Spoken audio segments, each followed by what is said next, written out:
Welcome back to another episode of Rock Boys Football with the transfer portal finally winding down for Lane Kiffin and the Ole Miss Rebels. About that time, we start taking a look at what this depth chart is going to look like heading into spring practice, fall camp, the 2024 season. We're starting this week with a deep dive on the offensive line. Next week, we go to that Ole Miss defensive line, a unit that I think is going to be dominant in 2024. But I think what most excites me about this Ole Miss offensive line is the depth that they brought into this program. A lot of veteran guys being injected into this offensive line that were pretty solid in 2023. You go back and watch some of the film. I mean, Ole Miss had their way with a lot of SEC defensive fronts, but I think Lane Kiffin looked at this unit and said, hey, where do we need to close the gap? Right? Our only two losses in the SEC last year on the road at Alabama and on the road at Georgia. This was a bona fide top 10 team in the country, and an offensive line that played very good at times. But when you saw them go up against that elite level competition, like the Georgia Bulldogs and like Alabama, you maybe saw a step back in the play on that offensive line. Want to take a look at two things. One, what this unit looked like in 2023, went back and watched some film against Georgia, against Alabama, and then talk about what this unit is going to look like in 2024 with the additions that they made in the offseason. Really excited to get into this one. Before we do, just want to say thank you to you guys, and it truly has been a blast covering this team over the last month and a half. The amount of support you guys have shown the boys, I mean, that stuff means the world. Cannot thank you guys enough. If y'all do enjoy the content, consider subscribing to the channel, and more importantly, would love to hear your feedback, your projected depth chart for this offensive line. And again, next week, we take a look at that defensive line. And without further ado, let's get into this one. I want to start with what we saw from this unit in 2023. And again, you go back and watch some of the games. I think this offensive line had their way with a lot of defensive fronts in the SEC. But again, the game against Alabama, the game against Georgia, the two programs that not only in the SEC but across the country have probably the best defensive line play that you'll see, that's where you saw Ole Miss kind of bump their heads against that ceiling and maybe struggled to have their way. A couple things that you want to see them take a step in is, one, giving off some of those stunts, right? The communication and kind of the moving parts of that Ole Miss offensive line, I thought you saw sometimes break down, and especially in picking up blitzes. Right, you want to see that cleaned up when you give free runners on Jackson Dart. It really does kind of blow up what Lane Kiffin wants to do on the offensive side of the football. A little too many negative plays. You want to see that get cleaned up heading into 2024. But this is a big physical group, and they return a lot of big physical bodies. And when you saw this team want to get on those down blocks and move bodies off the line of scrimmage, again, you saw them have success even in that first half against Alabama. I thought they were having their way. I think it kind of petered off in the second half.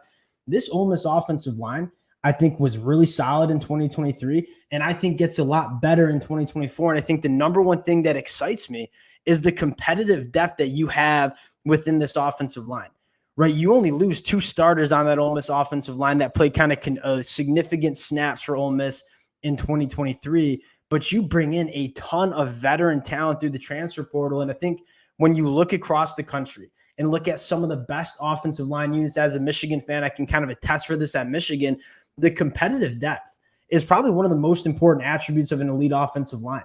Not only to stay healthy and kind of be able to endure a 12, 13, 14 game season, but more importantly, during spring practice and fall camp, you have to be great to start for this Ole Miss offensive line in 2024. And I think that is probably what excites me the most about this unit. And I want to take a look at the offensive tackle play first.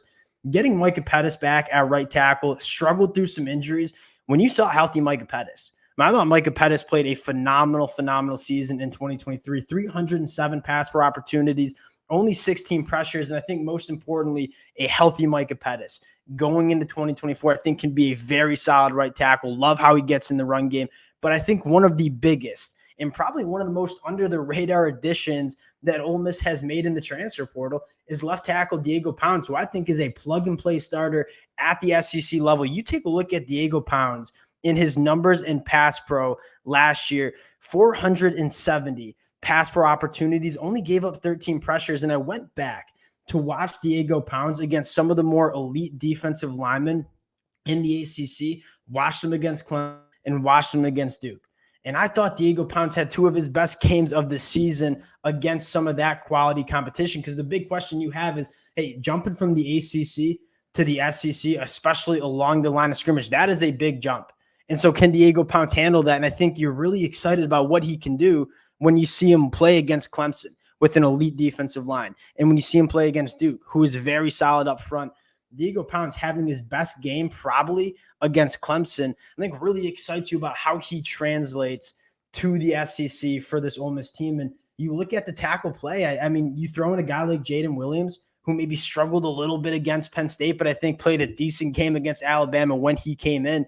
You have 3 tackles that you feel pretty comfortable about. But I think more importantly, you have 2 tackles in Diego Pounce and Micah Pettis, who I think are going to be phenomenal tackles for Ole Miss in 2024. So you got the depth, and I think you got really good starting talent at that tackle position. And then you move to the interior, and we're going to talk about 5 names that I think are very quality options for Ole Miss up front. You return a guy like Caleb Warren at the center position, who I think can take a step forward in terms of his anchor. But I always say, when you're talking about center play, you want experience, you want veteran guys. Caleb Warren coming back for the COVID year, I think that's absolutely massive. Kind of maintaining that communication with Jackson Dart and Caleb Warren, helping the offensive line pick up some of those blitz packages and stunts, having a veteran. And I'm not saying Caleb Warren is going to be an all-SEC guy or an all-American guy. I think he could be potentially an all-SEC guy, but having a veteran center going into 2024, a year that you want to compete for a national championship,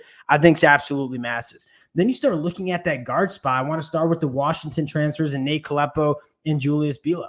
I mean, a guy like Nate Kalepo, 572 pass pro opportunities, only gave up 17 pressures, was a plug-and-play starter for that Washington offensive line that won the Joe Moore Award last year, just competed for a national championship. You feel pretty good about Nate Kalepo coming in and being kind of a plug-and-play guy at that guard spot. And again, 6'6", 327 pounds, phenomenal athlete for that size, but also can move some bodies in the run game. You lose a guy like Quinshon Judkins, make no mistake, Ole Miss still wants to run the football and get downhill. I think Nate Kalepo certainly helps you do that. And you take a look at his teammate Julius coming in 6'8", 313 pounds. That's the thing that stands out to me the most.